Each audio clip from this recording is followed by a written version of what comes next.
The message came late at night, just when the house had fallen silent and the only sound was the soft hum of the ceiling fan. I was lying on my bed, staring at the cracks on the wall as if they could distract me from the arguments and distance that had slowly taken over my relationship. My partner had fallen asleep early on the sofa. We hadn't spoken much that day. Lately, we hardly spoke at all.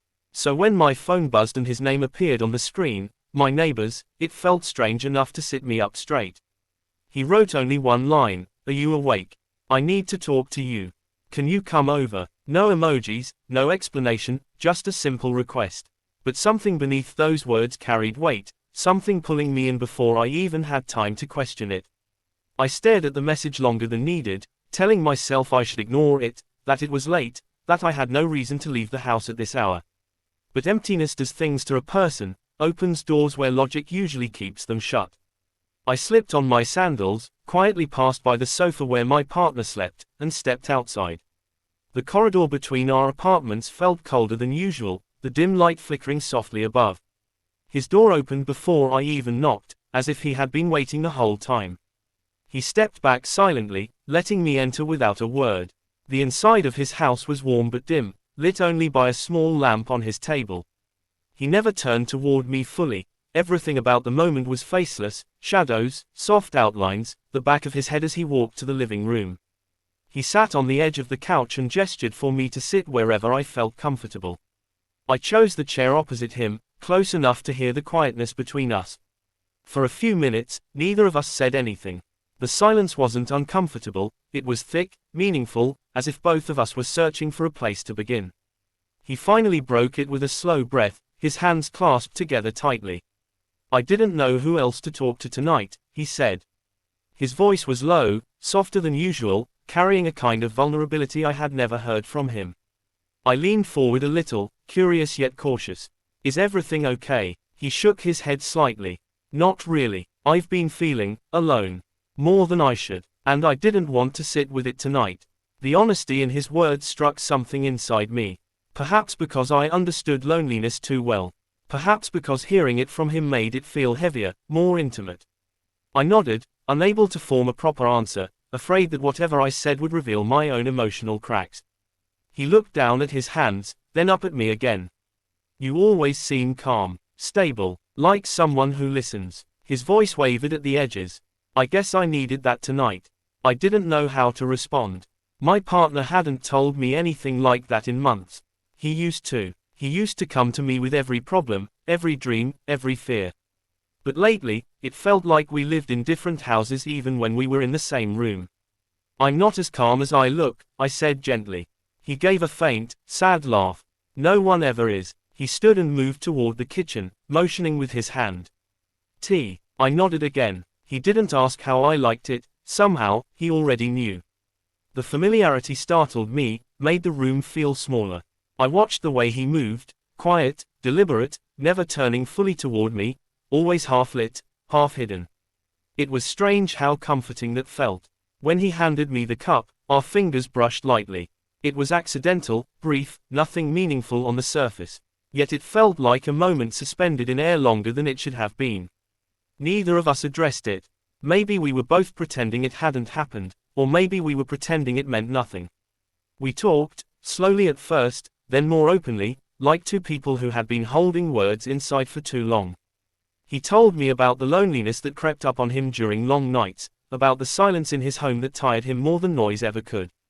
I told him about the distance growing between me and my partner, the way small misunderstandings had become walls neither of us tried to climb anymore. At some point, I realized how close we had leaned toward each other. It wasn't intentional, it was the gravity of vulnerability pulling us in. I knew I should sit back, create space, remind myself of the line I wasn't supposed to cross. But I didn't move, neither did he. The night felt like it was holding its breath. A part of me whispered that I should leave before something shifted too far, before I found myself in a place I couldn't justify later. But another part, the part that had felt unseen and unheard for so long, kept me rooted in that chair.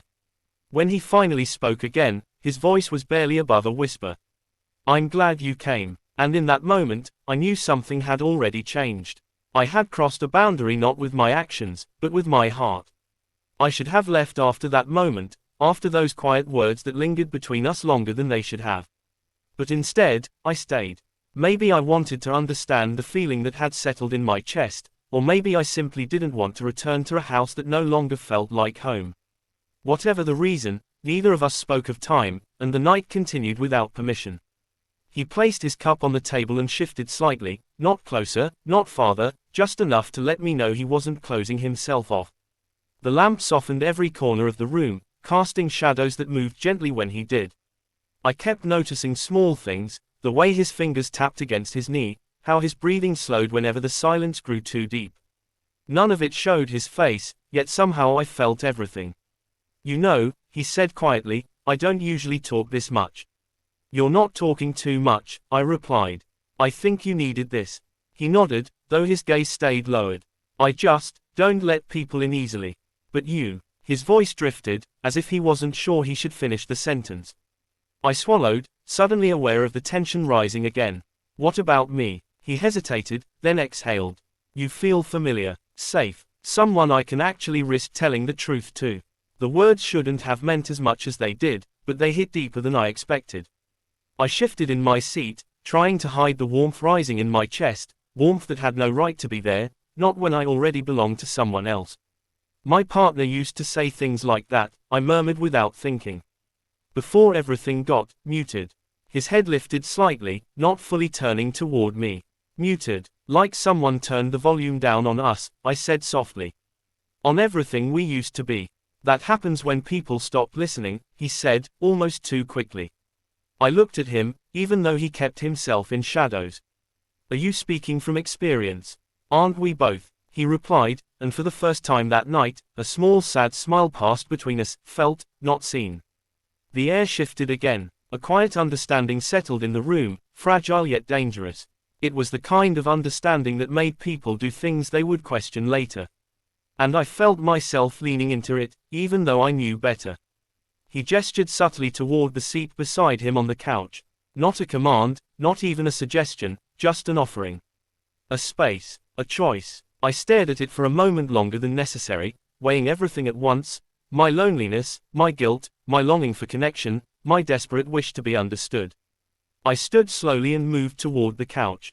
The distance between us shrank one silent step at a time.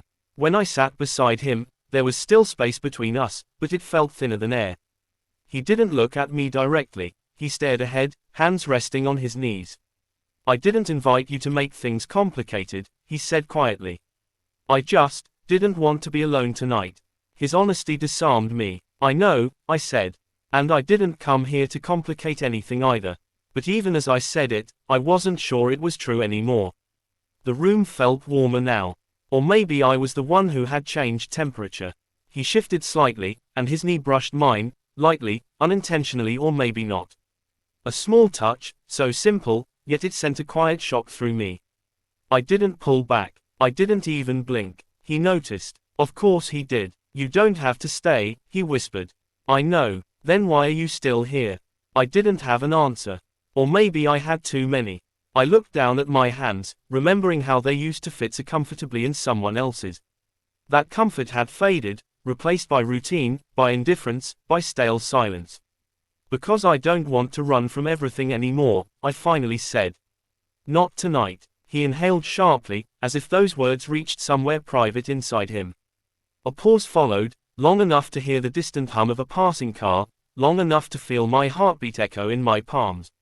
He lifted one hand, slowly, carefully, stopping midway as if giving me time to change my mind. When his fingers finally rested on the back of mine, the touch was gentle, almost hesitant. But it was enough to blur the line I had been trying to protect. I knew what this meant.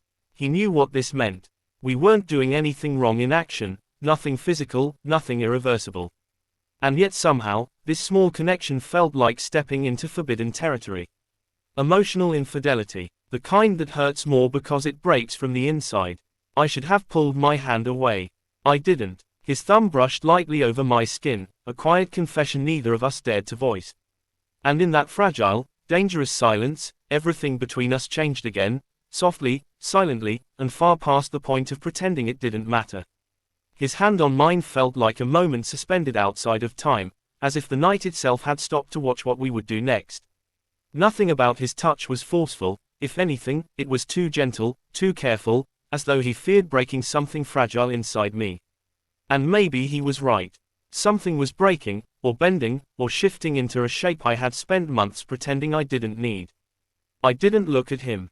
I didn't need to. The weight of his presence beside me, the closeness of his shoulder, the quiet rhythm of his breathing, these things were enough to pull me deeper into a connection I had been avoiding long before tonight. I kept my eyes on the floor, on the pattern of light flickering across it from the lamp, because looking anywhere else felt too dangerous.